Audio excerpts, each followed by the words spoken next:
এদিকে সারা দেশের প্রায় ৬৫,০০০ সরকারি প্রাথমিক বিদ্যালয়ে পাঠদান কার্যক্রম বন্ধ হয়ে গেছে। চট্টগ্রামে সরকারি প্রাথমিক বিদ্যালয়ে পাঠদান বন্ধ রয়েছে। মহানগর ও জেলার বিভিন্ন বিদ্যালয়ে শিক্ষার্থীরা সকাল থেকে শ্রেণীকক্ষ খালি দেখে ফিরে যান।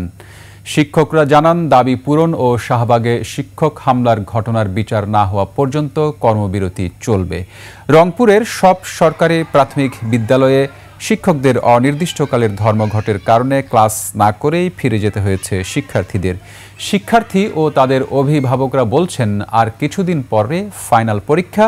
কর্মবিরতির কারণে শিক্ষার্থীদের লেখাপড়ায় ব্যাঘাত ঘটবে।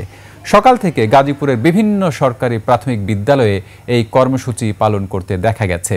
সে সময় ক্লাস বন্ধ রেখে শিক্ষকরা অফিস কক্ষে অবস্থান করছিলেন। পটুয়াখালীতে ১,২৩৫টি প্রাথমিক বিদ্যালয়ের ৫,৫০০-এর বেশি শিক্ষক পূর্ণ দিবস কর্মবিরতি পালন করছেন। এদিকে ময়মনসিংহে সরকারি প্রাথমিক বিদ্যালয়ের সহকারী শিক্ষকদের ৩ দাবি সহ ঢাকায় শিক্ষকদের উপর হামলার প্রতিবাদে কর্মবিরতির ঘোষণার কোনো প্রভাব পড়েনি। সকাল থেকে প্রত্যেকটি সরকারি প্রাথমিক বিদ্যালয়ের শ্রেণীকক্ষে পাঠদান করছেন শিক্ষকরা। হিলিতে প্রাথমিক বিদ্যালয়ের সহকারী শিক্ষকদের কোনো কর্মবিরতি কর্মসূচি নেই, যথারীতি চলছে স্কুল ও ক্লাস।